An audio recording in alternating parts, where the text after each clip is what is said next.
Rizin 17 coming up this week. You calling that one? Absolutely. Leaving on Thursday afternoon Eastern time, 1 o'clock Eastern, or 1:40 Eastern time. So should be a nice long flight. Plenty of stuff to watch on the flight. There, lots of research to do. Fantastic main event, solid co-main event. Yeah. Really good third fight from the tops. Got some really big names from in Japan competing against one another. The Rizin 18 card is sick. I'm not sure if you've seen that one. Yeah. Oh, yeah.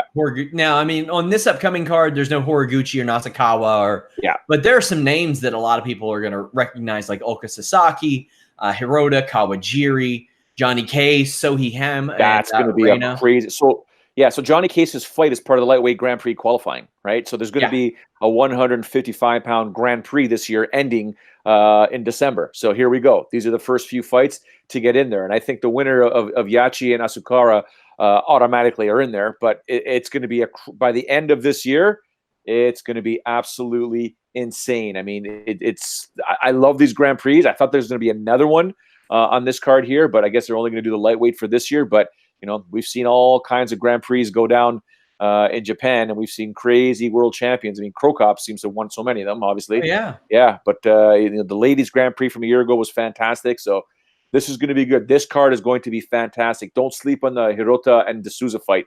I mean, Roberto D'Souza. Not many people know him. He's a Japanese Brazilian, right? Or is it Brazilian Japanese? Whatever.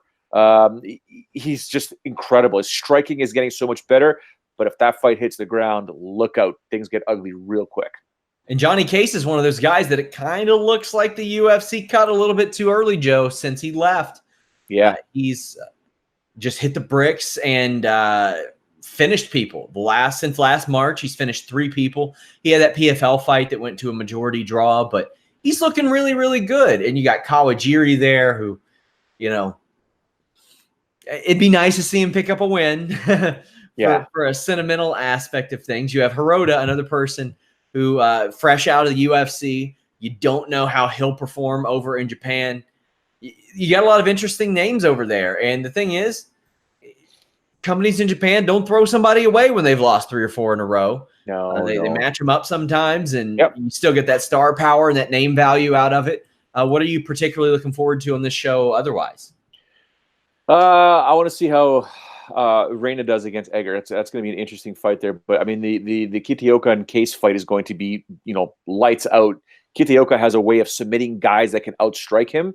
But if he can't get the takedown and can't hold a guy down, he starts trading bombs with them. And if Case just lands something crisp, it's going to be lights out for Kitaoka. But that guy goes down on a sword all the time. He's one of the most interesting characters in MMA in general, let alone in Japan. If you guys ever see some of his interviews or even his walkouts, you think Diego Sanchez is nuts? Go look at this guy. He's absolutely crazy. Taiga's a star over there. He's building a pretty big name for himself in that kickboxing world over there. That's a guy they're trying to potentially move up to take on Tenshin Nasukawa. I'm not sure if it's going to happen. But other than that, those top 3 fights are going to be fantastic. I mean, 2 of them are at bantamweight, one's at lightweight, especially that main event. I mean, Yusuke Yachi, obviously part of the Killer B crew, or the Crazy B crew with Kid Yamamoto. And he's taking on Asakura, one half of the Asakura brothers, with the other one taking on Kyoji Horiguchi in the main event of the next show. So those Asakura brothers are due for international stardom, but they'll keep fighting in Japan. But man, those guys, you got to watch their one-on-one fights in their yard that I think the mom or the friends used to record. They used to just go outside and beat the living breaks off each other because nobody would fight them, right? They came from an organization called the Outsiders, which was basically, Sean, taking street kids and getting them off the street and letting them compete in MMA. And they became, I think one of them became a champion. They both became champions in there. And then they made it to Rizin. So these guys are bad, bad dudes. Dress well, look good, but do not cross them the wrong way, Sean. It is rumored that Fedor Emelianenko versus Quentin Rampage Jackson is headlining Rizin 20. Josh Barnett was apparently in the mix to fight Emelianenko, but Rampage was the chosen one. That's a good fight. You realize if I call a Fedor Emelianenko fight, my MMA career could end right there. That's awesome. I love that. I'll have met, hung out with, chatted with every major star that has ever been in MMA if I can some way, somehow get in front of Fedor Emelianenko. So my fingers are crossed. It actually takes place. We'll see. But I like the fight because if you don't think Fedor will stand and trade with Rampage, he will. You're probably a donkey.